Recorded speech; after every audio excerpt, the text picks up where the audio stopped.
మహిమ కలుగును గాక. కూడి వచ్చిన సంఘమంతటికి లోకరక్షకుడైన యేసుప్రభువారి పరిశుద్ధ నామమున అందరికీ వందనాలండి. అందరూ బాగున్నారా? మంచిది. దేవుడు మిమ్మల్ని దీవించును గాక. మరి గడిచిన కాలాలలో మరి వాతావరణం రకరకాలుగా ఉంది. మరి వర్షాలు పడుతున్నాయి, తర్వాత విపరీతమైన ఎండలు కాస్తున్నాయి. బయట చూస్తే అనేక రకాల భయంకరమైన పరిస్థితుల్లో మనం ఉన్నాం. యేసుప్రభు వారు ముందుగానే చెప్పారు, నోవాహు లాంటి దినాలు ఉంటాయి, మీరు మెలకువగలిగి ప్రార్థించండి. రక్షణ తీసుకున్న వారు రక్షింపబడతారని పరిశుద్ధ గ్రంథమైన బైబిల్లో రాయబడి ఉంది. యేసుప్రభు వారు ఈ భూలోకంలో నివసిస్తున్న కాలంలో ఒక వ్యక్తి కూడా ఉంటూ ఉండేవాడు. ఆ వ్యక్తి తన కుటుంబంతో తను చక్కగా జీవిస్తూ ఉంటున్న సమయంలో ఆ వ్యక్తికి అనుకోకుండా కుష్ఠవ్యాధి సంక్రమించింది. కుష్ఠవ్యాధి సంక్రమించిన వ్యక్తిని ఏం చేస్తారంటే, ఆ కాలపు ఆచారాల ప్రకారం, వారికి దేవుడిచ్చిన ధర్మశాస్త్రం ప్రకారం ఆ వ్యక్తిని పాలెముకు వెలుపుల, అంటే ఊరికి చివరన ఆ వ్యక్తిని ఉంచుతారు. ఆ వ్యక్తి గనక ఆ జనాల మధ్యలోకి కానీ లేకపోతే ఆ ఊరి మధ్యలోకి రావాలని అంటే ఆ వ్యక్తి నేను అపవిత్రుని కేకలు వేసుకుంటూ రావాలి. అన్క్లీన్ పర్సన్, అన్క్లీన్ వ్యక్తిని నేను అన్క్లీన్ పర్సన్ అని, అపవిత్రుని కేకలు వేసుకుంటూ రావాలి. అలా కేకలు వేసుకుంటూ వచ్చినప్పుడు ఆ యొక్క సమాజంలో ఉన్నవారు అతనికి దూరంగా వెళ్ళిపోతారు. అయితే ఒకానొక దినాన యేసు ప్రభువారు కొండ దిగి వస్తున్న సమయంలో కూడా ఈ వ్యక్తికి తన కుటుంబం గుర్తొస్తుంది. ఈ వ్యక్తికి తన కుటుంబము, తన భార్య, పిల్లలు, బంధువులందరూ గుర్తొస్తున్నారు. ఎలాగైనా సరే ఈ బాధ నుంచి, ఈ వేద నుంచి నేను విడుదల పొందుకోవాలని యేసు ప్రభువారి గురించి విని విశ్వాసంతో యేసు ప్రభువారిని ఎదుర్కొని యేసు ప్రభువారి ఎదురుగా వెళ్ళి, ప్రభువా నీకిష్టమైతే ఈ వ్యాధి నుంచి నన్ను విడిపించమంటే యేసు ప్రభువారు ఆయన సర్వలోక మానవాళి పాప పరిహారార్థం నిమిత్తం వచ్చిన లోకరక్షకుడైన యేసు ప్రభువారు ఆయన్ని నాకిష్టమే నిన్ను స్వస్థపరచడం అని ఆయన మీద చేయి ఉంచగానే ఆ యొక్క కుష్ఠవ్యాధి కలిగిన వ్యక్తి అక్కడ శుద్ధుడవటము మన పరిశుద్ధ గ్రంథమైన బైబిల్లో చూడతాం.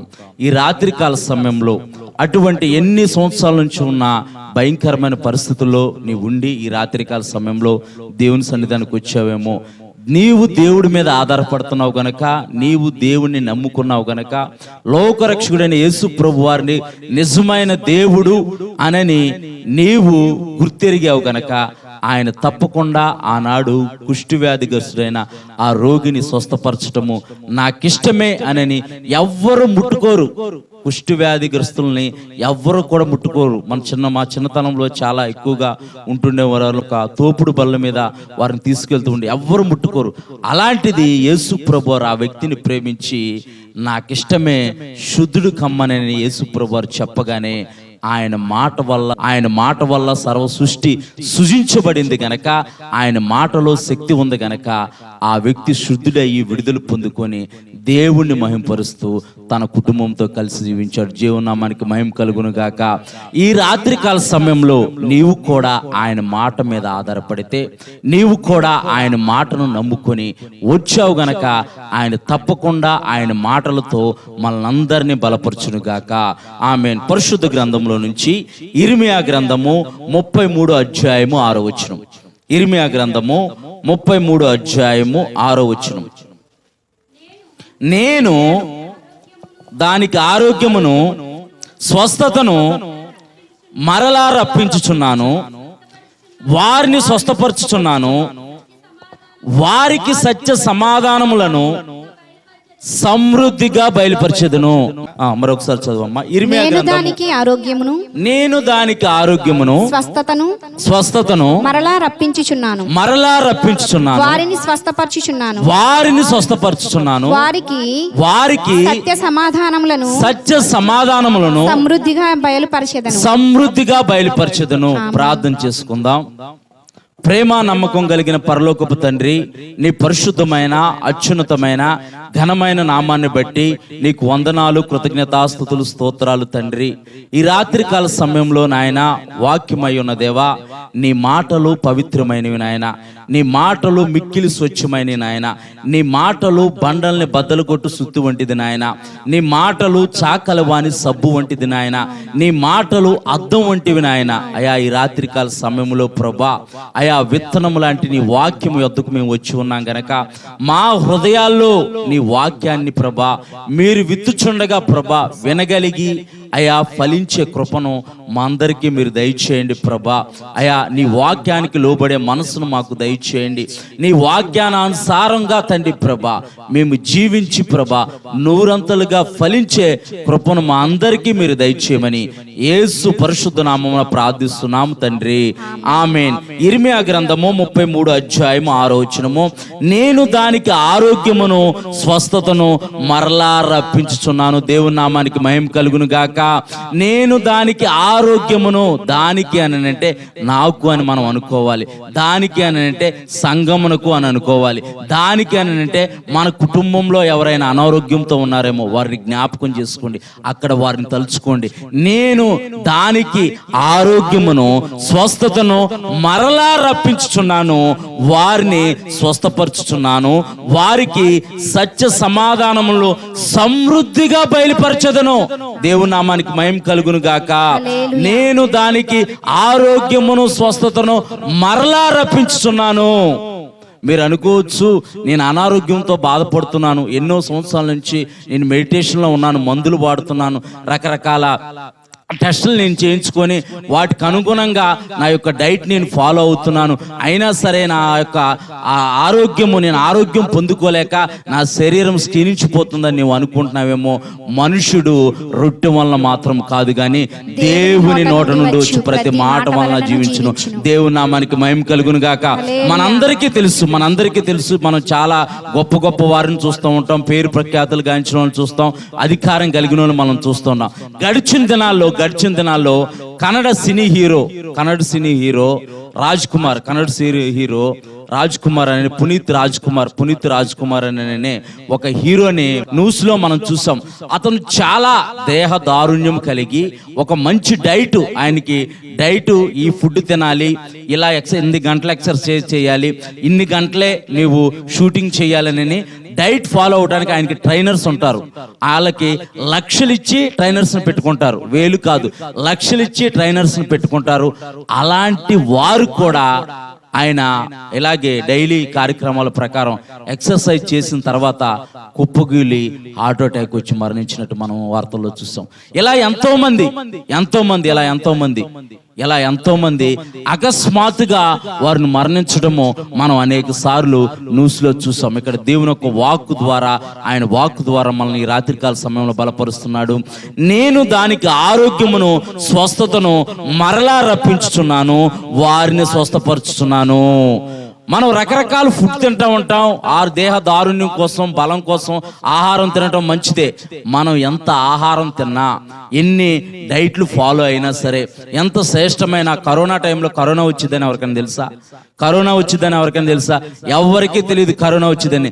కరోనా టైంలో గొప్ప వారు కూలిపోయారు కేవలము భయంతో మాత్రమే. కేవలము భయముతోనే అనేక మంది ప్రాణం ఇచ్చారు. అనేక మంది హాస్పిటల్కి వెళ్ళటానికే భయపడి వారు చనిపోయినట్టు మనం న్యూస్ లో చూసాం, మనం కల్లారా కూడా చూసాం.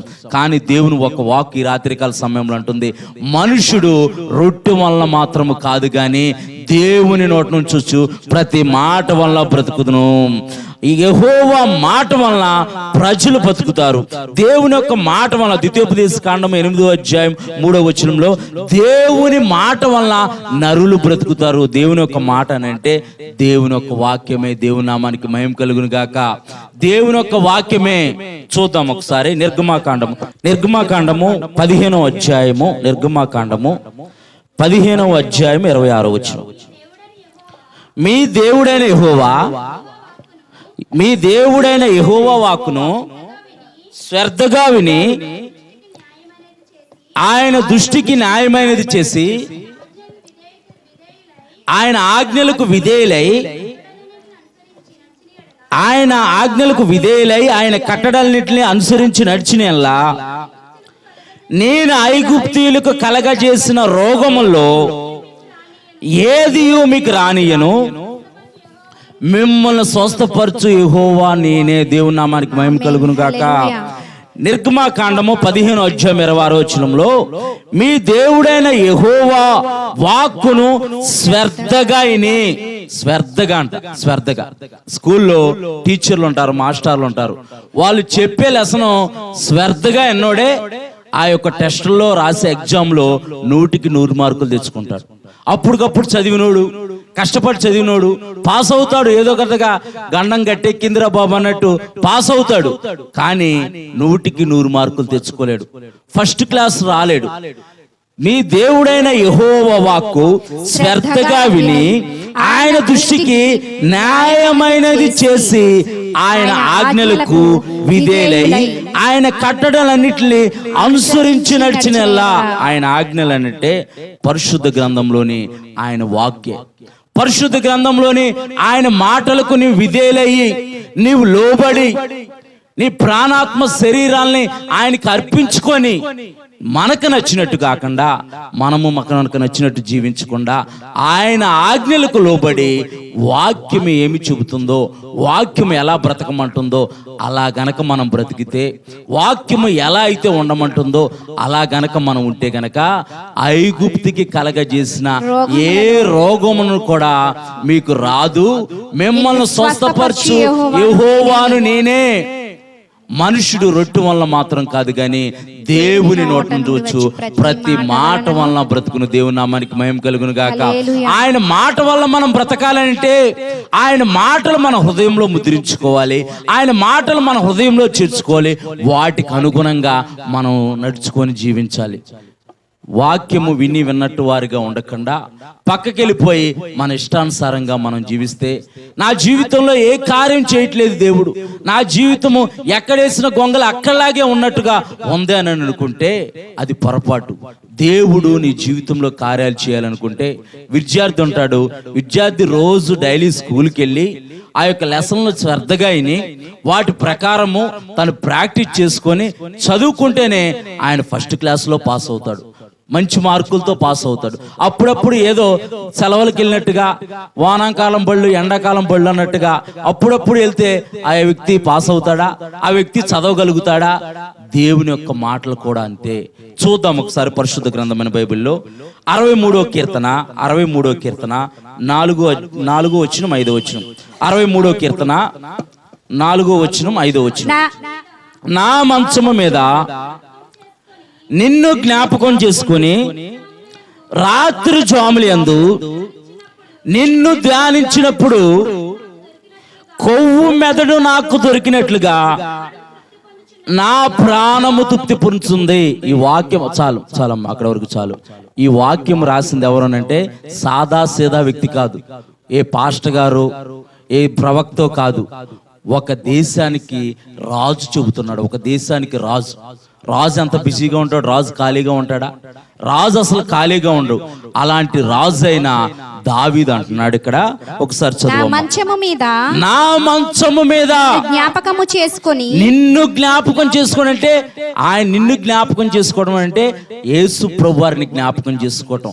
ఆయన్ని జ్ఞాపకం చేసుకోవటం అంటే ఆయన వాక్యాన్ని మనం జ్ఞాపకం చేసుకోవటం. చదువు ఒకసారి. నా మంచము మీద జ్ఞాపకము చేసుకొని, నిన్ను జ్ఞాపకం చేసుకొని రాత్రి జాముల యందు నిన్ను ధ్యానించినప్పుడు అంట. చాలమ్మా, అక్కడ ఏమంటున్నాడంటే భక్తుడు రాస్తూ అంటున్నాడు, దావీదు భక్తుడు రాస్తూ అంటున్నాడు, దావీదు మహారాజు రాస్తూ అంటున్నాడు, నా మంచం మీద నేను పడుకున్నాను. ఇలాగా నా మంచం మీద నేను పడుకోబోతున్నాను, ఇంకా నిద్ర రావట్లేదు, పడుకోబోతున్నాము. మనం పడుకునేటప్పుడు మనం ఏం గుర్తు తెచ్చుకుంటాం? పడుకునేటప్పుడు ఏం గుర్తు తెచ్చుకుంటాం? ఈరోజు మంచిగా భలే కూర వండావు, బాగా చాలా బాగుంది, టేస్ట్గా ఉంది, కడుపు నిండింది ఓ అంటావా? అంతేరా? తెచ్చుకోరా? మీరు ఎప్పుడు గుర్తు తెచ్చుకోలేదా? అంటే చూస్తున్నారు అలాగ నా వైపు. తెచ్చుకో. హోటల్కి వెళ్ళాం, ఫ్యామిలీ అంతా కలిసి రెస్టారెంట్కి వెళ్ళాం, రెస్టారెంట్కి వెళ్ళిన తర్వాత మంచి భోజనం ఇప్పించారు, మంచి భోజనం తిన్నాం, మంచిగా భోజనం చేసాం. ఇంటికి వచ్చిన తర్వాత పడుకున్నప్పుడు భలే ఉంది ఈరోజు, అసలు చాలా బాగుంది రెస్టారెంట్, మళ్ళీ ఇంకోసారి వెళ్ళాలనుకుంటాం అనుకుంటాం. మనకు నచ్చిన విషయాలు, మనకి బాగా ఇష్టమైన విషయాలు మనం గుర్తు తెచ్చుకుంటూ ఉంటాం. మా అమ్మాయి ఉంది, మా అమ్మాయి ఆ రోజు ఏమేమి మాటలు మాట్లాడిందో, లేకపోతే ఎలాంటి అల్లరి పనులు చేసిందో అవన్నీ గుర్తొస్తూ ఉంటాయి. పడుకున్నప్పుడు ఏమో గుర్తొస్తూ ఉంటాయి నాకు. వాళ్ళ అన్నయ్యని ఏమని అల్లరి చేసిందో, ఎలాగ అల్లరి చేసిందో, లేకపోతే మా ఆవిడ చెబుతూ ఉండేది, ఇలాగందండి, ఇలాగందండి, ఇలాగంది, ఇలాగ అల్లరి చేస్తుంది, ఎలాగనే కొద్దిసేపు నవ్వుకుని గుర్తొస్తూ ఉంటాయి మన పిల్లల గురించి, లేకపోతే మన కుటుంబంలో జరిగిన సంగతులు మనం గుర్తు తెచ్చుకుంటాం. దావీదు అలా గుర్తు తెచ్చుకోవట్లేదంట. ఆయన ఒక మహారాజు, దేశానికి రాజు అండి. ఆయన అంటున్నాడు, నా మంచం మీద నిన్ను జ్ఞాపకం చేసుకుని, అంటే ఆయన వాక్యాన్ని జ్ఞాపకం చేసుకుని, ఆ రోజు చదువుకున్న వాక్యాన్ని, దేవుడు తనతో మాట్లాడిన వాక్యాన్ని జ్ఞాపకం చేసుకుని, రాత్రి జాముల యందు నిన్ను ధ్యానించినప్పుడు. రాత్రి జాములు అంటండి, రాత్రి జాములు అసలు బైబిల్ మనం తెస్తావా? సెల్ ఫోన్ పట్టుకొని 2 దాకైనా ఉంటాం, 3 దాకైనా ఉంటాం, అర్ధరాత్రి దాకైనా ఉంటాం. కానీ రాత్రి జాములు ఒక రాజు దేవుని యొక్క వాక్యాన్ని తెరిచి, పరిశుద్ధ గ్రంథమైన బైబిల్ తెరిచి దాన్ని ధ్యానిస్తున్నాడంట. దేవుని నామానికి మహిమ కలుగును గాక. దాన్ని ధ్యానిస్తున్నప్పుడు అతనికి ఎలా కనిపించినట్లుగా, కొవ్వు మెదడు నాకు దొరికినట్టుగా నా ప్రాణము తృప్తి పొందుచున్నది. కొవ్వు మెదడంట, కొవ్వు మెదడు నాకు దొరికినట్టుగా. తలకాయ మాసంలో మెదడు ఉండిద్ది కదా, తలకాయ మాసంలో నవ్వుతున్నారే, తలకాయ మాసంలో మెదడు ఉండిద్దే ఉండదా? తలకాయ మాసంలో మెదడు తినమంటారు, బలం అంటారు. తలకాయ మాసంలో మెదడు అది స్మెల్ వస్తున్నా సరే అది బాగా కాల్చి దాన్ని బాగా ఉడకపెట్టి వండుతారు. మా చెల్లి నవ్వుతుంది. దేవుని నామానికి మహిమ కలుగును గాక.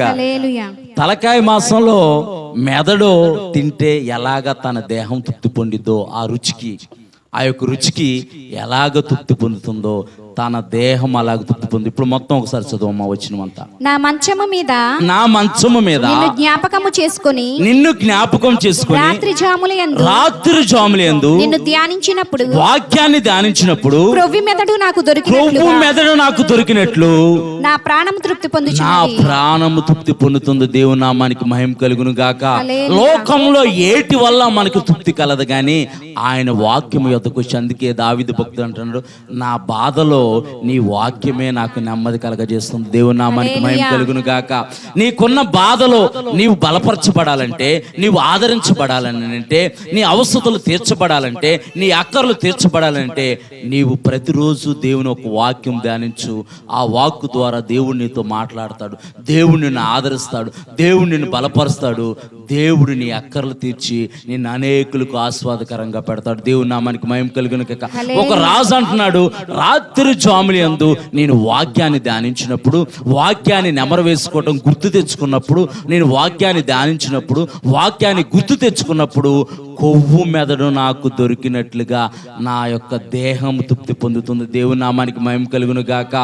దేవుని మాట వల్ల నరులు బ్రతుకుతారు. యెహోవా మాట వల్ల, సృష్టికర్త అయిన యెహోవా మాట వల్ల నరులు బ్రతుకుతారు.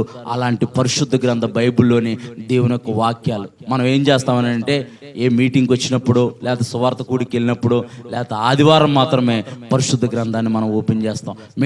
మిగతా రోజుల్లో చాలామంది ఏ సెల్ఫోన్లోనో ఎక్కడెక్కడో పెడతా ఉంటారు. కానీ దేవుని యొక్క వాక్యాన్ని నువ్వు ప్రతిరోజు ధ్యానిస్తే, దేవుని యొక్క వాక్యాన్ని నువ్వు ప్రతిరోజు వింటూ ఆయన వాక్యాన్ని ధ్యానిస్తే గనక ఆయన నీకున్న పరిస్థితి అంతటినే మారుస్తాడు. ఇంకా దావీదు ఏమంటున్నాడు చూద్దాం. 119వ కీర్తన 148వ వచనం. 119వ కీర్తన 148వ వచనం. నీవిచ్చిన వాక్యము నేను ధ్యానించుటకై నా కన్నులు రాత్రి జాములు కాకమునిపే, అంటే అసలు నిద్రపోతున్నాడు. ఇంకా ఒక దేశానికి రాజు అయ్యుండి అసలు పడుకోవట్లేదా? రాత్రి జాములేమో వాక్యాన్ని ధ్యానిస్తానంటున్నాడు. రాత్రి జాములేమో ఎప్పుడెప్పుడు వాక్యాన్ని ధ్యానించాలా, ఎప్పుడెప్పుడు వాక్యాన్ని చదవాలా, ఎప్పుడెప్పుడు దేవుడి సన్నిధిలో గడపాలని ఇక్కడ దేవుని యొక్క వాక్కు రాయబడింది. నీవిచ్చిన వాక్యమును నేను ధ్యానించుటకై నా కన్నులు రాత్రి జాములు కాకమునిపే తెరుచుకుందును. దేవుని నామానికి మహిమ కలుగును గాక. ప్రతి ఉదయకాల కాలము ప్రతి ఉదయ కాలము నీ కళ్ళు తెరిచినప్పుడు నువ్వు చూడాల్సింది ఏంటంటే పరిశుద్ధ గ్రంథంలోని వాక్యం. దేవుని నామానికి మహిమ కలుగును గాక.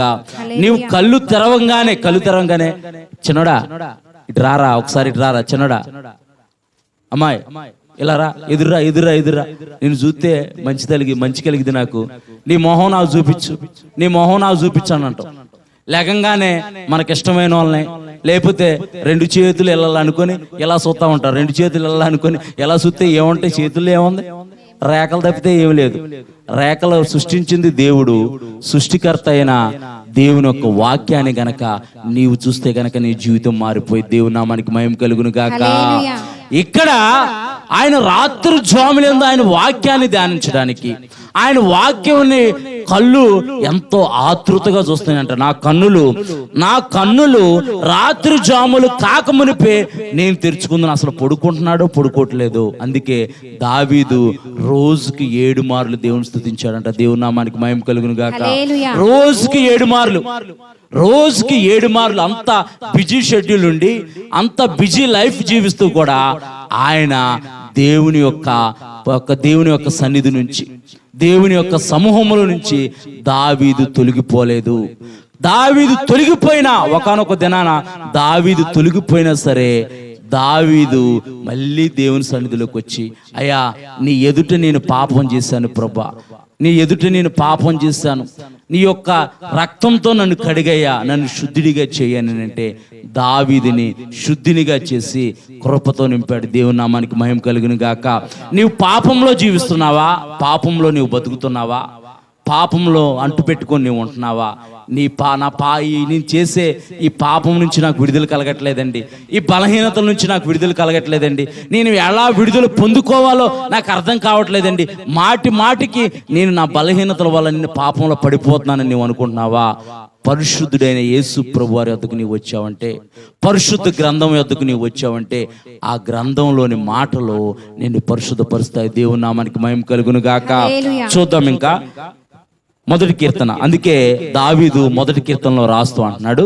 మొదటి కీర్తన 2వ వచనం చదువమ్మ. 2-3 యెహోవా ధర్మశాస్త్రమునందు ఆనందించుచు దివారాత్రము దానిని ధ్యానించువాడు ధన్యుడు. ఈ పరిశుద్ధ గ్రంథాన్ని ధ్యానించేవాడు ధన్యుడు. చాలా మంది ఇప్పుడు ఏం చేస్తున్నారంటే సోషల్ మీడియాలో ఇది అపవిత్రమైన గ్రంథము, దీంట్లో అపవిత్రమైన మాటలు ఉన్నాయి అని వారు ఎగతాళి చేస్తున్నారు. వారు తెలియక ఎగతాళి చేస్తున్నారు. తెలుసుకున్న వారు ధన్యులుగా వారు జీవిస్తున్నారు. దేవుని నామానికి మహిమ కలుగును గాక. యెహోవా ధర్మశాస్త్రమునందు ఆనందించుచు దివారాత్రము దాన్ని ధ్యానించువాడు ధన్యుడు. అతడు నీటి కాలవల ఎరను నాటబడినదై ఆకు వాడక తన కాలమందు ఫలమిచ్చు చెట్టు వలె ఉండును. దేవుని నామానికి మహిమ కలుగును గాక.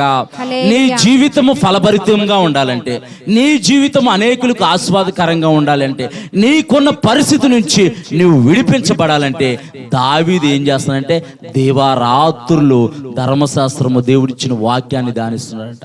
నీవు దేవారాత్రులు దేవుని యొక్క వాక్యాన్ని ధ్యానిస్తే, దేవారాత్రులు దేవుని యొక్క వాక్యాన్ని నీవు చదివితే ఆకు వాడక తన కాలమందు ఫలమిచ్చు చెట్టు అని. మనకి వెస్ట్ గోదావరిలో కాలువగొట్టిన కొబ్బరి చెట్లు ఉంటాయి, కాలువగొట్టిన జామ చెట్లు ఉంటాయి, కాలువగొట్టిన బొబ్బాయి చెట్లు ఉంటాయి. మీరు ఎప్పుడైనా పళ్ళు తిన్నారు? ఎప్పుడన్నా ఆ కొబ్బరి బొండం దగ్గర మామూలు మనం ఇక్కడ రోడ్డు మీద కొనుక్కునే కొబ్బరి బొండానికి కాలువ పక్కన పండిన కొబ్బరి బొండానికి కానీ కాలువ పక్కన పండిన ఏ పండుకైనా సరే రుచి తేడా ఉంటుంది.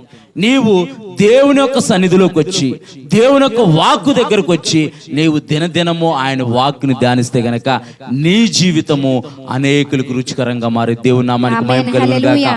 దావీదు గురించి ఇన్ని సంవత్సరాలైనా సరే మనం మాట్లాడుకుంటున్నామంటే దావీదు అటువంటి భక్తి చేశాడు, అటువంటి మాదిరికరంగా దావీదు జీవించాడు. మనము వాక్యము ఉపదేశము మొదలు పెట్టామనంటే దావీదు గురించి చెప్పకుండా ప్రసంగం అసలు ఉండదు. ఎందుకంటే ఎందుకనంటే దావీదు యొక్క భక్తి జీవితం అలాంటి. దేవుని నామానికి మహిమ కలుగును గాక. హల్లెలూయా. నీ నా భక్తి జీవితం కూడా మారాలంటే, నీ నా భక్తి జీవితం కూడా అభివృద్ధి చెందాలని అంటే ఆయన వాక్యాన్ని దినదినము ధ్యానించేవారిగా, ఆయన వాక్యాన్ని దినదినము పఠించేవారిగా మనం ఉంటే గనక మనము ధన్యులమంట. దేవుని నామానికి మహిమ కలుగును గాక. హల్లెలూయా. ఆ వాక్యము మనం ధ్యానిస్తే మన జీవితంలో ఏం జరిగిందో ఒకసారి చూద్దాం. హెబ్రీయులకు రాసిన పత్రిక 4:12. ఎందుకనగా దేవుని వాక్యము సజీవమై బలము గలదై రెండంచులు గల చాలమ్మా. దేవుని వాక్యము సజీవమైందంట. అంటే బ్రతికించే వాక్యము. ఎల్లప్పుడూ పాడైపోయిన నీ జీవితాన్ని, చితికిపోయిన నీ జీవితాన్ని, బాధలో ఉన్న నీ జీవితాన్ని, నెమ్మది లేని నీ జీవితాన్ని బ్రతికించే సజీవమైన వాక్యము. దీనికి పైన నల్లట్టుంది కానీ దీని మాటలు నలుపు లాంటి మన జీవితాన్ని తెల్లగా మారుస్తాయి. దేవుని నామానికి మహిమ కలుగును గాక. పాప పంకెల్లో చిక్కుకున్న మన జీవితాల్ని పవిత్రపరుస్తుంది. పాపంలో పట్టబడిన మన జీవితాలు విడుదల పొందుకోవాలంటే నీవు దినదినము దేవుని యొక్క వాక్కుని ధ్యానించి నిజదేవుడైన యేసు ప్రభువు వద్దకు వచ్చావంటే ఆయన నమ్మదగిన వాడు, నీతిమంతుడు. ఆయన వద్దకు వచ్చిన వారిని ఆయన ఎంత మాత్రం విడిచిపెట్టే దేవుడు కాదు. అందుకే యేసు ప్రభువు అంటున్నారు, భారం మోసుకున్న సమస్త జనులారా నా యొద్దకు రండి, నేను మీకు విశ్రాంతిని కలగజేస్తాను. ఆయన నీకు విశ్రాంతి ఇవ్వాలని, ఆయన నీకు నెమ్మది ఇవ్వాలని, ఆయన నీ పాపము నా పాపము ఆ కల్వరి శిలువలో 2024 సంవత్సరాల క్రితము ఆయన మరణించి ఆయన పరిశుద్ధ రక్తం ద్వారా మనకు విడుదల విమోచన దయచేసిన గొప్ప దేవుడు. దేవుని నామానికి మహిమ కలుగును గాక. ఎందుకనగా దేవుని వాక్యము సజీవమై బలము గలదే, రెండంచులు గల ఎటువంటి ఖడ్గము కంటేను వాడిగా ఉండి. రెండంచులు గల ఖడ్గమంట. దేవుని ఒక వాక్యం ఎలాంటిదంటే రెండంచులు గల ఖడ్గమంట. రెండంచులు గల ఖడ్గము ఎవరి దగ్గర ఉండిద్దో తెలుసు? రాజు దగ్గరే ఉండిద్ది. రెండంచు గల ఖడ్గము రాజు దగ్గర, సైన్యాధిపతి దగ్గర. దానికి ఒక ప్రోటోకాల్ ఉంటుంది, దానికి ఒక క్యాడర్ ఉంటుంది. ఎవరికి పడితే వాళ్ళకి టాటా సుమో ఉండిద్దా? ఎవరికి పడితే వాళ్ళకి బెంచ్ కారు ఉండిద్దా? దానికి కొనుక్కోవటానికి కూడా అర్హత ఉండాలంట. అది కొనుక్కునేటప్పుడు కూడా వాళ్ళ అర్హత, వాళ్ళ స్టేటస్ చూసి వాళ్ళు ఇస్తారంట. అదే పూరుగుడిసిలో ఉన్నాడు ₹1 కోటి తీసుకెళ్ళిపోయి బెంచ్ కారు అమ్మంటే ఎవడం, బెంచ్ కారు అమ్మంటే ఎవడం. దానికి ఒక అర్హత కావాలి. అలాగే ఇక్కడ దేవుని యొక్క వాక్యం చెబుతుంది, ఎందుకనగా దేవుని వాక్యము సజీవమై బలము గలదై రెండంచులు గల ఎటువంటి ఖడ్గము కంటేను వాడిగా ఉండి. రెండంచులు గల ఖడ్గం అంట. ఒకవైపు పొది ఉండేది కాదు, రెండంచులు గల ఖడ్గమై ఖడ్గము కంటేను వాడిగా ఉండి ప్రాణాత్మక కీలను మూలుగలను విభజించున్నంత మట్టుకు దూరుచు హృదయం యొక్క తలంపులను ఆలోచనలను శోధించును. దేవుని నామానికి మహిమ కలుగును గాక.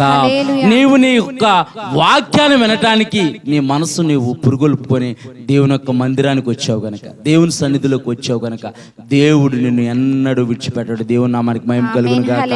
నీవు ఆయన వాక్యం మీద ఆధారపడుతున్నావు గనక ఆ వాక్యం ఎలాంటిదని అంటే ప్రాణాత్మ మూలుగుల్లోనికి విభజించినంత మట్టుకు దూర్చు పరిశోధిస్తుందంట. దేవుని నామానికి బలిగులు కలుగును గాక. ఆయన వాక్యం ఎలాంటిదంటే ప్రాణాత్మ మూలుగుల్లోకి. మనకు అప్పుడప్పుడు పెళ్లిళ్ళకి, ఫంక్షన్లకి, వాటికి వెళ్ళినప్పుడు మూలుగేస్తా ఉంటారు. ఆ మూలుగు ఆ యొక్క బుడ్స్లో ఉన్నది ఆ లోపల లాగాలని అంటే ఎంత కష్టం. ఆ లోపల లాగాలంటే ఉఫ్ ఉఫ్ ఉఫ్ అనా, లేకపోతే దానికి వేసేట బలకేసి కొడతా ఉండాలి. పక్కన వాళ్ళేమో మన ఇంకా చూస్తూ ఉంటారు. అలాంటి మూలుగులకు కూడా దేవుని యొక్క వాక్యము ప్రవేశించి నీవు అనారోగ్యంతో ఉన్నావా, నిన్ను స్వస్థపరుస్తుంది. నీవు బాధలో ఉన్నావా, నీకు నెమ్మది కలగజేస్తుంది. నీవు నీ కుటుంబం గురించి ప్రార్థన చేస్తున్నావా, నీ కుటుంబం విడుదల పొందుకుంటుంది. నీకు ఏ అవసరం ఉన్నా సరే, నీకు ఉద్యోగం కొరకు నువ్వు ప్రార్థిస్తున్నావా, దేవుడు ఉద్యోగాన్ని దయచేస్తాడు. గర్భఫలం కొరకు ప్రార్థిస్తున్నావా, దేవుడు నిన్ను ముట్టి స్వస్థపరిచి నీ గర్భాన్ని తెరుస్తాడు. దేవుని నామానికి మహిమ కలుగును. అటువంటి బలమైన వాక్యము అలాగే జీవితాలను మార్చే వాక్యము దేవుని యొక్క మాట వినటం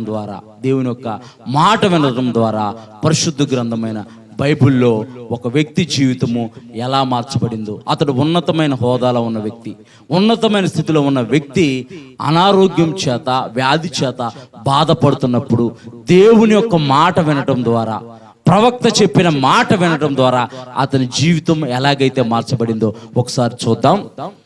2 రాజుల గ్రంథము 5వ అధ్యాయము 1వ వచనం. చదివే ముందు ఒకసారి మనం చదువుకున్నాం మూలవాక్యం. ఇర్మియా గ్రంథము 33వ అధ్యాయం 6వ వచనం ఒకసారి చదువమ్మా. ఇర్మియా గ్రంథం 33వ అధ్యాయం. నేను దానికి ఆరోగ్యమును స్వస్థతను మరలా రప్పించుచున్నాను, వారిని స్వస్థపరుచున్నాను, వారికి సత్య సమాధానములను సమృద్ధిగా బయలుపరచదు. ఇప్పుడు చదువమ్మా 2 రాజుల గ్రంథము 5వ అధ్యాయం 1వ వచనం. సిరియా రాజు సైన్యాధిపతి అయిన, సిరియా అనే దేశానికి సిరియా రాజు అనే ఒక రాజు ఉన్నాడు. ఆ రాజు, ఆ సిరియా రాజుకి, ఆ రాజు కింద, ఆ రాజ్యానికి సైన్యాధిపతి ఒక ఆయన ఉన్నాడు. అతని పేరు చదువమ్మా. నయమాను అను ఒకడుండెను. అతని చేత యెహోవాయే, అతడు అన్యుడైనప్పటికీ, దేవుణ్ణి తెలియని వాడైనప్పటికీ కూడా దేవుడే అతనికి తోడుగా ఉండి, అతడు ఎక్కడికి వెళ్తే అక్కడ యుద్ధానికి వెళ్తే దేవుడే అతనికి విజయాన్ని దయచేస్తున్నాడంట. దేవుని నామానికి మహిమ కలుగును గాక. నీవు ఎవరైనా సరే నిజమైన దేవుడైన యేసు ప్రభువారి విశ్వాసం ఉంచావంటే నీవు ఎక్కడికి వెళ్తే నీతో పాటు ఆయన అక్కడికి వస్తాడు. దేవుని నామానికి మహిమ కలుగును గాక. ఇక్కడ సిరియా దేశానికి సైన్యాధిపతి అయిన నయమాను అని ఒకడు ఉండెను. అతని చేత యెహోవాయే సిరియా దేశమునకు జయము కలగజేసి ఉండెను గనుక అతడు మహాపరాక్రమశాలి ఉండెను. అతడు మహాపరాక్రమశాలి, ఎవరినైనా ఓడించగల యుద్ధ నైపుణ్యం కలిగిన వాడు, ఎవరైనా సరే ఆయన ముందు నుంచోటానికి వీల్లేనంతగా యుద్ధం చేయగల నైపుణ్యం కలిగిన, సామర్థ్యం కలిగిన వ్యక్తి ఎలాంటి పరిస్థితిలో ఉన్నాడు చదువమ్మా. కానీ అతడు కుష్ఠరోగి. ఇంత యుద్ధ ప్రామాణ్యం కలిగిన వ్యక్తి, ఇలా యుద్ధం చేసి విజయాన్ని పొందుకునే వ్యక్తి కుష్ఠి వ్యాధి చేత బాధపడుతున్నాడంట. కుష్ఠి వ్యాధి చేత బాధపడుతుంటే ఇతను ఇజ్రాయేల్ ప్రాంతానికి యుద్ధానికి వెళ్ళాడు. ఇజ్రాయేల్ ప్రాంతం మీద యుద్ధం చేసి ఆ ప్రాంతంలో ఉన్న జనులందరి మీద జయం పొందుకొని ఆ ప్రాంతంలో ఒక చిన్నదాన్ని వాళ్ళ యొక్క కుటుంబంలోకి బానిసగా తీసుకొచ్చాడు. ఆ కుటుంబంలో పనిచేయడానికి ఒక చిన్నదాన్ని తీసుకొచ్చాడు. ఆ చిన్నది తన యజమానుని చూసినప్పుడు, తన యజమానుడైన నయమాను కుష్ఠి వ్యాధితో బాధపడుతున్న చూసి తన యొక్క యజమానురాలతో చెప్పింది, అమ్మా, మన యజమానుడు కుష్ఠి వ్యాధితో బాధపడుతున్నాడు, ఈ బాధ నేను చూడలేకపోతున్నాను. మా దేశంలో ఒక ప్రవక్త ఉన్నాడు, దేవుని నామానికి మహిమ కలుగును గాక. మా దేశంలో ఒక దైవజనుడు ఉన్నాడు, దేవుని నామానికి మహిమ కలుగును గాక. ఆ దైవజనుడి వద్దకు నువ్వు వెళ్తే గనక, ఆ దైవజనుడు చెప్పిన మాట నువ్వు వింటే గనక నీవు నిశ్చయముగా ఆ యొక్క వ్యాధి నుంచి స్వస్థ పొందుకుంటావు. దేవుని నామానికి మహిమ కలుగును గాక. హల్లెలూయా, హల్లెలూయా. దైవజనుడు చెప్పిన మాట చెప్పినట్టు చేస్తే జీవితంలో ఆశ్చర్యకార్యాలు జరుగుతాయి. మేము కొంతమందికి చెబుతూ ఉంటాం, అమ్మా జీవితాన్ని ఎలా మార్చుకోండి, జీవితాన్ని ఎలా మలుచుకోండి, మీరు ఎలా ఉండండి అమ్మా, ఎలా ఉంటే మీ జీవితం కట్టబడిద్ది, తమ్ముడు ఎలా ఉంటే నీ జీవితం బాగైద్దని చెబుతుంటే ముందు మనం చెబితే బాగానే అంటారు, అలాగేనండి పాస్టర్ గారు, అలాగేనండి చేస్తామని అంటారు. మనం వెళ్ళిపోయిన తర్వాత వాళ్ళ ఇష్టానుసారంగా ఉంటారు. దైవజనుడి దగ్గరకు వచ్చావు, దైవజనుడు చెప్పిన మాటకి లోబడితేనే నీ జీవితంలో కార్యం జరిగిద్ది. దైవజనుడి ద్వారా పలికిచ్చేది ఎవరో? దేవుడే పలికిస్తాడు. మాకేమైనా సరదానా చెప్పడానికి? మాకేమైనా పని లేదా? మేము కూడా ఎంతో ప్రయాసపడి, ఎంతో ప్రార్థించి వారి జీవితాలు, ఎంతో మందికి, చాలా మందికి కౌన్సిలింగ్ చేస్తూ ఉంటాం, చాలా మందికి యవనస్తులు కౌన్సిలింగ్ చేస్తూ ఉంటాం. వాళ్ళు మాట విన్నట్టే ఉంటారు, మళ్ళీ త్రోవ తప్పిపోతారు. అరే ఏమైందిరా అని అంటే, ఏదో అయిపోయిందండి, ఏదో అలా జరిగిపోయిందని అంటే, మరి మనల్ని అడగటం ఎందుకు? మనం ఇంకా ప్రయాసపడి వాళ్ళు ఫోన్ చేసి ఎలా ఉన్నావు నాన్న, ఏంటి పరిస్థితి, ఏంటి ఎలా జరుగుతుంది, ఏంటి ఎలా ఉందని అంటే బాగానే ఉందని అబద్ధం చెబుతారు, కానీ అసలు మ్యాటర్ చెప్పరు. ఏం జరుగుతుందో వాళ్ళు చెబితేనే కదా మేము గడిచిన సంవత్సరం నేను కోరుమావిడి అని పేరన్నారు. మీరు కోరుమావిడి అని పేరన్నారా? కోరుమావిడి ప్రాంతంలో రవితేజ గారు మేమిద్దరం కలిసి వెళ్ళినప్పుడు ఆ సహోదరికి చాలా కాలం నుంచి గర్భఫలం లేదంట. ప్రార్థన చేసి ఆ రోజున దేవుడు స్పష్టంగా మాట్లాడాడు. ఇదే పరిశుద్ధ గ్రంథం బైబిల్లో నుంచి దేవుడు మాట్లాడితే వెంటనే నేను వాక్యం తెరిచి ఆమె చేత చదివించి అమ్మా దేవుడు తప్పకుండా నేను దర్శిస్తాడని చాలా నమ్మకంతో చెప్పాను. చాలా నమ్మకంతో చెప్పి బయటకు వచ్చిన తర్వాత కూడా చెప్పాను, దేవుడు మళ్ళీ మాట్లాడాడండి, అసలు భలే ఆశ్చర్యం వేస్తుంది, చాలా నమ్మకంతో చెప్పాను. ఆ సహోదరికి మాత్రం కంపల్సరీ గర్భఫలం కలిగిద్దని చెప్పాం. గర్భఫలం వచ్చింది. మొన్న రీసెంట్గా గడిచిన ఈ వారంలోనే వాళ్ళ ఇంటికి వెళ్ళాం. వాళ్ళ చెల్లి వివాహం జరిగితే ఆ వివాహానికి వెళ్ళకపోవడం వల్ల వాళ్ళ ఇంటికి వెళ్తే పలానా మీ అక్క ఎలా ఉందని అంటే అక్కకి హెల్త్ బాగోట్లేదు, 2 సార్లు మిస్క్యారీ అయింది. ఇప్పుడు ఫస్ట్ ఒకసారి గర్భఫలం దేవుడు అనుగ్రహించాడు. దైవజనుడికి ఒకసారి ఫోన్ చేసి ఇలా కార్యం జరిగిందని చెబితే ఏమైంది? వెళ్ళి ప్రార్థించి నీకు అంత ఇబ్బందిగా ఉంటే ఆ ప్లేస్ మార్చి అమ్మ అక్కడ ఉండకు, వేరే దగ్గరుండు, మీ అమ్మగారి ఇంటి దగ్గర ఉండు, లేకపోతే ప్రార్థన చేసుకొని అప్పుడప్పుడు వెళ్ళి దర్శించి మనం జ్ఞాపకం ఉంచుకొని ప్రార్థన చేస్తాం. ఇప్పుడు ఒకసారి మిస్క్యారీ అయింది, అప్పుడైనా సరే దైవజనుడికి ఫోన్ చేయాలని జ్ఞాపకం ఉండాలా? అప్పుడైనా దైవజనుడికి ఫోన్ చేయాలని జ్ఞాపకం ఉండాలిగా. ఎలా జీవిస్తున్నారు భక్తిపరులు. నాకెంత బాధ కలిగిందని అంటే ఓ పక్కన దేవుడు దర్శించినందుకు ఆనందపడాలా, ఓ పక్కన అలా జరిగినందుకు బాధపడాలో నాకు అర్థం కాల. 2 సార్లు అలా జరిగిందంట. మళ్ళీ ప్రార్థించాను. మళ్ళీ దేవుడు ఆ బిడ్డను దర్శించబోతున్నాడు. దేవుని నామానికి మహిమ కలుగును గాక. వారినే దర్శించిన దేవుడు ఈ రాత్రికాల సమయంలో ఎంత ప్రయాసపడి వచ్చి కూర్చొని ఓపికతో ఉంటున్నా నీ జీవితాన్ని దేవుడు దర్శించడా? తప్పకుండా దర్శిస్తాడు. ఓపిక కావాలి, దేనికైనా ఓపిక కావాలి, దేనికైనా పేషెన్స్, ఓపిక కావాలి. ఓపిక కలిగి ఉంటే గనక ప్రతిఫలాన్ని నువ్వు చూస్తావు. దేవుని నామానికి మహిమ కలుగును గాక. ఇక్కడ నయమాను కుష్టు వ్యాధితో బాధపడుతున్నాడు. తన యొక్క గృహంలో బానిసగా ఉన్న ఆ చిన్నది చెప్పింది, మా దేశంలో దైవజనుడు ఉన్నాడు, మా దేశంలో దేవుని ప్రవక్త ఉన్నాడు. మరి ఇంత ప్రయాసపడి రావటం ఎందుకు? 4-5 కొరకు రావడం ఎందుకే?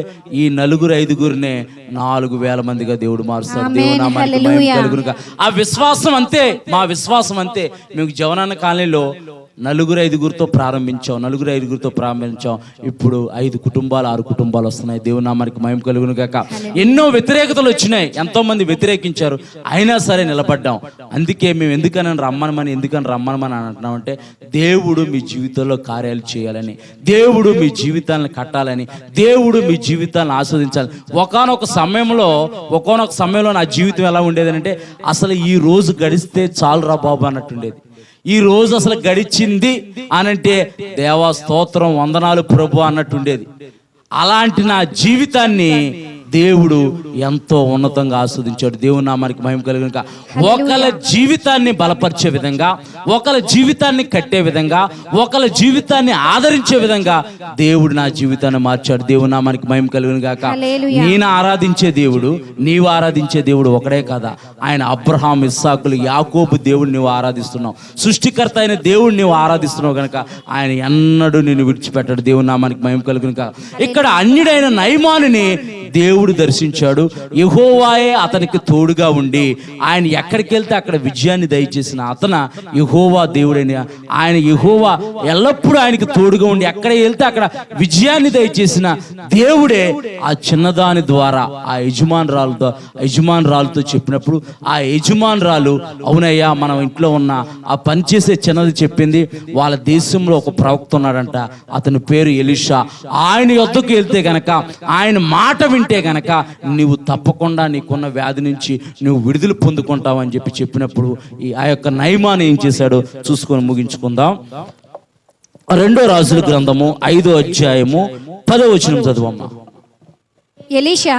ఎలీషా నీవు యోర్దాను నదికి పోయి 7 మారులు స్నానము చేయుము.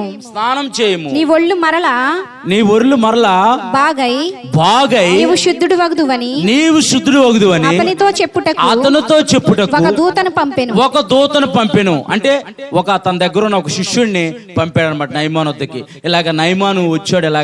నయమానికి ఇలాగ వ్యాధి ఉందనంట. నయమాను మరి అడుగుతున్నాడు, ఏం చేయమంటావు సేవకుడా దైవజనుడా అని అంటే నయమాన్ని 7 మార్లు యోర్దాను నదిలో మునిగి స్నానం చేయమను. స్నానం చేస్తే అతని స్థితి మారిపోతుంది. ఆ దేహం మీద ఉన్న కుష్టి వ్యాధి నుంచి అతడు శుద్ధుడవుతాడని చెప్పినప్పుడు నయమాన్ ఏం చేశాడు చూద్దాం. అంతకు నయమాను కోపము తెచ్చుకొని తిరిగిపోయి ఇట్లా నేను అతడు నా యొద్దకు వచ్చి నిలిచి తన దేవుడైన యెహోవా నామమును బట్టి తన చెయ్యి రోగముగా ఉన్న స్థలము మీద ఆడించి కుష్ఠరోగమును మాన్పునని నేను అనుకుంటుని. కుష్ఠరోగం మాన్పున మంచిదే, మంచి ఆలోచనే. ఆయన ఏమనుకున్నాడంటే దైవజనుడే నా యొద్దకు వచ్చి, మనం అనుకుంటాం కనుక ప్రభా ఈ రోజు ఎలాగైనా సరే దైవజనుడు నా మీద తల మీద పెట్టి ప్రార్థన చేయాలి, ప్రభా నా మీద ప్రార్థన చేయాలి బాబా, నా తల మీద. మంచిదే, మంచి ఆలోచనే, కాదని అనుకోవట్లేదు. నయమాను కూడా అలాగే అనుకున్నాడు. మీరు కూడా అలాగే అనుకుంటున్నారేమో. మనుషుడు రొట్టె వలన మాత్రం కాదు కానీ దేవుని నోట నుంచి ప్రతి మాట వలన బ్రతుకును. నీవు ఆ మాటలు వినటానికి ఈ రాత్రికాల సమయంలో దేవుని సన్నిధానికి వచ్చావు కనుక దైవజనుడు వచ్చి నీ తల మీద చేసి ప్రార్థన చేసినా చేయకపోయినా ఆయనే నిన్ను డైరెక్ట్ గా దర్శిస్తాడు. దేవుని నామానికి మహిమ కలుగును గాక. చదువమ్మ ఒకసారి 11. దమస్కు అంతకు నయమాను కోపం తెచ్చుకొని తిరిగిపోయి ఇట్లా నేను అతడు నా తర్వాత వచ్చింది చదువమ్మ 12 వచ్చింది. దమస్కు నదులైన ఆబాలోను ఫర్ఫారును ఇశ్రాయేలు దేశంలోని నదులన్నిటికంటే శ్రేష్టమైనవి కాదు. అతని ఉద్దేశం ఏంటి?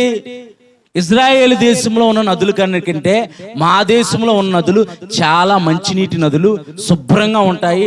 దాంట్లో స్నానం చేయమంటే బాగుండేది. కానీ ఈ యోర్దాను నది ఎలాంటిది అని అంటే మురికి నీరు ప్రవహిస్తుంది. యోర్దాను నది ఎలాంటి మురికి నీరు, మట్టి నీరు. మనకు వరద వచ్చినప్పుడు గోదావరి ఎలా ఉండిద్ది? సిద్ధాంతం బ్రిడ్జి మీద ఉండి చూస్తే అర్థమైపోయింది ఎలాగుండిద్ది. ఎర్రగా ఉండిద్ది. ఎందుకంటే అది కొండల్లో నుంచి గుట్టల్లో నుంచి అలాగా మొత్తం మట్టితో అలాగ వస్తూ ఉండిద్ది కనుక అలా ఎర్రగా కనపడతా ఉండిద్ది.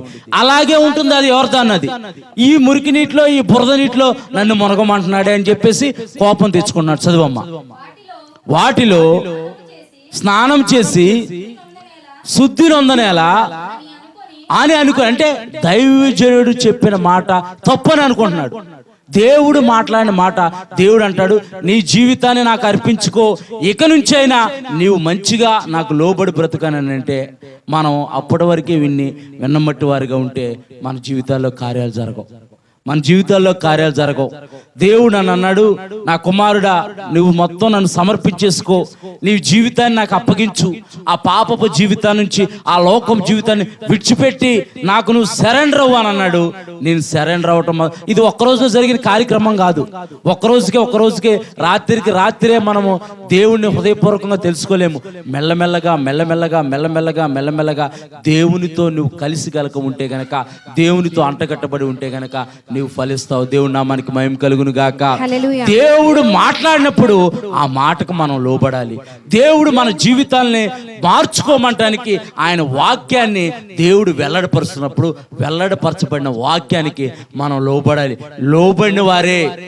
లోబడిన వారే దీవించబడతారు. ఇక్కడ నయమాను కోపం తెచ్చుకొని నన్ను మా దేశంలో మంచి నదులు ఉన్నాయి అక్కడ మునగమంటే మునిగేవాడిని, ఇక్కడ ఇజ్రాయెల్ దేశంలో యోర్దాను నదిలో మునగమంటున్నాడు. ఆ దైవజనుడికి ఏమైనా మైండ్ ఏం పని చేయట్లేదా? మైండ్ ఏమైనా మోకాల్లో ఉందా అని అనుకుంటున్నాడు. సేవకు లేదని చెబితే అలాగే అనుకుంటారు. అమ్మ ఇలా కాదమ్మా ఇలా చేద్దామమ్మా అని అంటే పాస్టర్ గారు అలాగే చెబుతారండి అని ఊంకొట్టి వెళ్ళిపోయిన తర్వాత వాళ్ళకి నచ్చినట్టు చేసుకుంటారు. అది తేడా కొట్టేసిన తర్వాత అప్పుడు వస్తారు దైవజనుడి దగ్గరికి, దేవుడి దగ్గరికి. దేవుని నామానికి మహిమ కలుగును గాక. మీరు అలా ఉండకూడదు. మన యథార్థత బట్టే దేవుడు మనకు ప్రతిఫలం ఇస్తాడు. మన నీతిని బట్టే దేవుడు ప్రతిఫలం ఇస్తాడు. మన యొక్క యథార్థమైన భక్తే మన జీవితాలు ఆస్వాదింపబడటం కాదు, మన పిల్లల తరాలు ఆస్వాదింపబడతాయి. దేవుని నామానికి మహిమ కలుగును. చదువమ్మ. అయితే అతని దాసులలో ఒకడు వచ్చి నాయనా ఆ ప్రవక్త ఏదైనా ఒక గొప్ప కార్యం చేయమంటే దీవించిన ఎడల నీవు చేయకుందువా? అతను ఏదైనా గొప్ప కార్యం చేయమంటే, ఎవరికైనా దాన ధర్మం చేయమంటే చేయవా? ఏదైనా మంచి పని చేయమంటే చేయవా? ఒక పనివాడు తన దగ్గర ఉన్న సైనికుడికి ఉన్న జ్ఞానం కూడా నయమానికి లేదు. ఉండటానికి గొప్పవాడే, పరాక్రమశాలే, దేవునికి మాటకి లోబడిన స్వభావము, లోబడని ప్రజలారా అని దేవుడు బాధపడుతున్నాడు. ఆనాడు కూడా నోవాహు దినాల్లో ప్రజలు దేవునికి లోబడలేదు. ఇప్పుడు కూడా చాలా మంది దేవుడికి లోబడట్లేదు. అందుకే దేవుడు ముందుగానే చెప్పాడు, నేను వచ్చే సమయంలో భూకంపాలు వస్తాయి, రాజ్యాల మీదకి రాజ్యాలు వస్తాయి, దేశాలు ప్రాంతాలు అల్లకొల్లం అవుతాయి, వరదలు వస్తాయి. ఈ బుడమేరు వాగు పొంగితేనే విజయవాడ అల్లకొల్లం అయిపోతుంది. మరి ఈస్ట్ వెస్ట్ గోదావరిలో గోదావరి పొంగినప్పుడల్లా లంక ప్రాంతాలన్నీ మునిగిపోతాయి. మీకు తెలుసా? చాలా లంక ప్రాంతాలన్నీ మునిగిపోతాయి.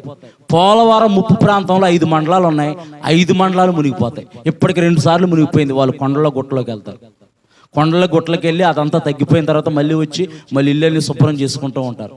2022 సంవత్సరంలో అయితే 5 సార్లు వచ్చింది. 5 సార్లు గోదావరి పొంగింది. బుడమేరు వాగు పొంగిందో లేదో విజయవాడ మొత్తం మునిగిపోయిందని అంటున్నారు. విజయవాడ మొత్తం మునిగిపోయింది అంటున్నారు. మరి మిగతా ప్రాంతాలు కూడా మునిగిపోతున్నాయి. మిగతా ప్రాంతాలకు కూడా ప్రభుత్వం న్యాయం చేయాలని మనం ప్రార్థన చేద్దాం. మనమైతే ఇంత హ్యాపీగా ఇంత సంతోషంగా ఎలా ఉన్నాం, కానీ చాలా లంక ప్రాంతాలు మేము వెళ్తూ ఉంటాం. ఆ గోదావరి ప్రాంతాలు, లంకలో ఉన్న ప్రాంతాలు, చాలా ప్రాంతాలు ప్రతి ఏటా గోదావరి ఇప్పటికి కూడా వారికి సరైన మార్గం లేదు. వారు పడవల ద్వారా దాటి వారి ప్రాంతానికి వారు వెళ్ళాలి. అలాంటి ప్రాంతాలు ఉన్నాయి. మనం ప్రార్థన చేద్దాం. మన ఆంధ్రప్రదేశ్ ప్రభుత్వం కొరకు, ప్రభుత్వము ప్రజల పట్ల న్యాయంగా వ్యవహరించేటట్టు, న్యాయమైన పరిపాలన జరిగేటట్లు ప్రభుత్వం కొరకు మనం అందరము ప్రార్థన చేద్దాం. మీ వ్యక్తిగత ప్రార్థనలో కూడా జ్ఞాపకం ఉంచుకోండి. దేవుని నామానికి మహిమ కలుగును గాక. ఇక్కడ నయమాను కోపం తెచ్చుకొని వెళ్ళిపోవాలనుకుంటే పక్కనున్న ఆ యొక్క సైనికుడు పనివాడు అంటున్నాడు, అయ్యా నిన్ను దైవజనుడు ఏదైనా మంచి కార్యం చేయమంటే నువ్వు తప్పకుండా చేస్తావు కదా అంటున్నాడు. చదువమ్మా. అయితే స్నానం చేసి శుద్ధుడు కమ్మని మాట దానికంటే మేలుగా నిన్ను ఆస్తి ఇచ్చేసి దేవుడి దగ్గరికి రమ్మని దేవుడు అంటున్నాడా? నీ ఆస్తిలో సగభావం ఇమ్మని దేవుడు అడుగుతున్నాడా? నీకున్న డబ్బులమ్మా, నీకున్న డబ్బులన్నీ మాకు ఇచ్చేయమని చెప్పేసి దేవుడు ఏమన్నా అంటున్నాడా? దేవుడికి కావాల్సింది ధనము, బంగారము, వెండి కాదు, కానీ నీ హృదయం కావాలి. దేవుని నామానికి మహిమ కలుగును గాక. నీ హృదయంలో చోటు కావాలి. ఆయన నీ హృదయం అనే యొక్క తలుపు యొద్ద నుంచొని ఆయన కొడుతున్నాడు.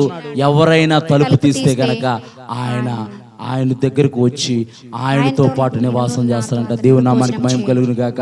నీతో దేవుడు నివాసం చేయాలంటే నీ హృదయంలో ఆయనకి స్థానం ఇవ్వాలి. మన హృదయంలో ఏవేవో పెట్టుకుంటూ ఉంటాం, మనం హృదయంలో ఏవేమో దాచుకొని ఉంటాం, కానీ దేవుడికి మాత్రం మనం చోటేమో. దేవుడికి, దేవుని యొక్క వాక్యాన్ని కనుక మనం చోటిస్తే కనుక మన జీవితాలు ఆశీర్వాదకరంగా మారబడతాయి. ఇక్కడ పనివాడు అంటున్నాడు, అయ్యా నీకు ఏదైనా మంచి కార్యం చేయమంటే చేస్తావు కదా, నువ్వు తప్పకుండా చేస్తావు కదా, నువ్వు అంత గనుడు కదా. దానికన్నా వెళ్ళి జస్ట్ అలాగా యోర్దాను నదిలో 7 మార్లు మునిగితే ఏమైతే పోలా. చాలా మంది కూడా యేసు ప్రభువు కూడా అందరిలాగే దేవుడు అని చెప్పేసి వస్తూ ఉంటారు, అందరిలాగే దేవుడు అని వస్తూ ఉంటారు. మంచిదే, కానీ ఆయన అందరిలాంటి దేవుడు కాదు, అందరికంటే గొప్పవాడు. దేవుడు నామానికి మహిమ కలుగును గాక. ఆయన భూమి ఆకాశాన్ని సృజించిన సృష్టికర్త. ఆయన ఈ సృష్టికి పునాది వేసినప్పుడు ఆయన ఉన్నాడు. ఆయన మానవుల యొక్క పాపాల నిమిత్తం బలైన దేవుడు. దేవుని నామానికి మహిమ కలుగును గాక. నువ్వు ఏదైనా మంచి కార్యం చేయమంటే చేయవా అని ఆ పనివాడు అన్నప్పుడు ఆ పనివాడు ద్వారా ఆ నయమానికి జ్ఞానోపదేశం కలిగి నయమాన్ ఇప్పుడు ఏం చేశాడో చూద్దాం. అతడు పోయి దైవజనుడు చెప్పినట్లు చివరికి ఏమైంది? దైవజనుడు చెప్పినట్టు చేయాల్సిన పరిస్థితి ఏర్పడిందా లేదా? దేవుడు చెప్పినట్టు చేయాల్సిన పరిస్థితి ఏర్పడిందా లేదా? మనం ఎన్ని వంకర త్రోవలు నడిచినా సరే చివరికి దేవుని వద్దకు రావాల్సిందే. ఆ వంకర త్రోవలన్నీ నడవక ముందే స్ట్రైట్ మార్గంలో మనం వెళ్ళాలని అంటే ముందుగానే దేవుని తెలుసుకోవాలి, ముందుగానే సృష్టికర్త అయిన దేవుని తెలుసుకోవాలి. దేవుని నామానికి మహిమ కలుగును గాక. ఇక్కడ నయమాను అటు తిరిగి వెనక్కి ముందుకి ఆలోచించి మళ్ళీ ఆ పనివాడు ద్వారా దేవుడు దర్శించినప్పుడు మళ్ళీ ఇప్పుడు అతను ఏం చేస్తున్నాడు చూద్దాం.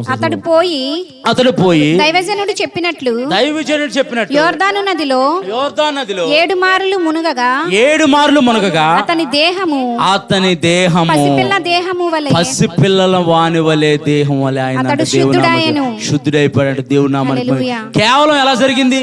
ఆ యోర్దాను నదిలో ఏమి లేదు, ఆ మురుగునీటిలో ఏమి లేదు. కేవలము దైవజనుడు చెప్పిన మాట వల్ల, కేవలము దేవుని యొక్క మాట వల్ల, కేవలము దేవుని యొక్క వాక్కు ద్వారానే కార్యం జరుగుతుంది. ఆయన తన వాక్కును పంపి వారిని బాగు చేసును. దేవుని నామానికి మహిమ కలుగును గాక. ఆయన వాక్కులో అంత శక్తి ఉంది, ఆయన వాక్కులో అంత బలం ఉంది. నయమాను దైవజనుడు చెప్పిన మాటకి లోబడి యోర్దానులో మునిగినప్పుడు అతని దేహం ఎలా అయిందనంటే పసిపిల్లవాని దేహం వల్లే మారిపోయిందంట. అంటే ఆ కుష్టి వ్యాధి నుంచి నయమాను విడుదల పొందుకున్నాడు. దేహం ఎలా మారిపోయిందనంటే అతడు పరాక్రమశాలి అయినా అతని దేహము పసిపిల్లవాని దేహం. చిన్నపిల్లలు 6 నెలలు 7 నెలలు ఉన్న పిల్లలు దేహాన్ని ఎప్పుడైనా ముట్టుకున్నారా మీరు? ఎలా ఉండేదంటే దూదిలాగా, స్పాంజిలాగా, ముట్టుకుంటే మచ్చబడిపోయిద్దా, జారిపోయిద్దా అన్నట్టుండిద్ది. అలాగా దేవుడు నయమాను దర్శించి నయమానుకున్న కుష్టి వ్యాధి నుంచి విడుదల కలిగించిన దేవుడు. ఈ రాత్రికాల సమయంలో నువ్వు ఎటువంటి వ్యాధితో ఉన్నా, ఎటువంటి అనారోగ్యంతో బాధపడుతున్నా, ఎటువంటి సమస్యతో నువ్వు సతమతమవుతున్నా సరే, ఆయన యొద్దకు వచ్చావు గనక, ఆయన మాటలకు నువ్వు లోబడి జీవించాలనుకుంటున్నావు గనక ఆయన తప్పకుండా నీకున్న పరిస్థితి నుంచి నిన్ను విడిపించే దేవుడు, నీకున్న అనారోగ్యం నుంచి నిన్ను బాగు చేసే దేవుడు, నీ కుటుంబ సమస్యల నుంచి నిన్ను విడిపించే దేవుడి వద్దకు నీ వచ్చావు గనక ఆయన తప్పకుండా నీకు న్యాయం చేసే దేవుడు. ఆనాడు పరిశుద్ధ గ్రంథమైన బైబిల్లో సిరియా సైన్యాధిపతి అయిన నయమానికి తోడుగా ఉండి నయమాన్ని స్వస్థపరిచిన దేవుడు నిన్న నేడు నిరంతరము ఏకరీతిగా ఉన్న దేవుడు. ఈ రాత్రికాల సమయంలో మీకున్న పరిస్థితిని అంతటినీ మార్చును గాక, మీకున్న స్థితిని అంతటినీ మార్చును గాక. మిమ్మల్ని ఆశీర్వాదానికి కర్తలగుటికే ఆయన పిలిచాడని అంటున్నాడు. మనం ఆశీర్వాదానికి కర్తలగుటికే ఆయన పిలిచాడు. నువ్వు బాధపడటము, నువ్వు నలిగిపోవటము, నువ్వు వేదన పడటము, నువ్వు సతమతం అవటము ఆయనకి ఇష్టం లేదు గనక ఆయన వాక్కుతో ఈ రాత్రికాల సమయంలో మనం దర్శించాడు గనక ఆయన వాక్కు మనకి ఏమి నేర్పించిందో, ఆయన వాక్కు ద్వారా దేవుడు మనతో ఏం మాట్లాడాడు. దావీదు దివారాత్రులు వాక్యం ధ్యానించేవాడు. దావీదు రాత్రి జాములందు వాక్యం ధ్యానించేవాడు. ఆ వాక్యం చదివి దావీదు బలపరచబడి, అందుకే దావీదుకు వచ్చిన శ్రమలన్నిటిలో దేవుడు దావీదుకు తోడై ఉండి దావీదుని తప్పించిన దేవుని నామానికి మహిమ కలుగును గాక. అదే దేవుడు మీకు కూడా తోడై ఉండి మీకున్న పరిస్థితులన్నిటి నుంచి దేవుడు మిమ్మల్ని తప్పించును గాక. ఒక్కసారి మూలవాక్యం చదువమ్మ. ఇర్మియా గ్రంథము 33వ అధ్యాయము 6వ వచనం. నేను దానికి ఆరోగ్యమును స్వస్థతను మరలా రప్పించుచున్నాను, వారిని స్వస్థపరచుచున్నాను, వారికి సత్య సమాధానములు సమృద్ధిగా బయలుపరచదును. దేవుని నామానికి మహిమ కలుగును గాక. ఈ వాక్కు ఎత్తుపెట్టి ప్రార్థన చేయండి. ఈ వాక్కుని మీరు ధ్యానించండి.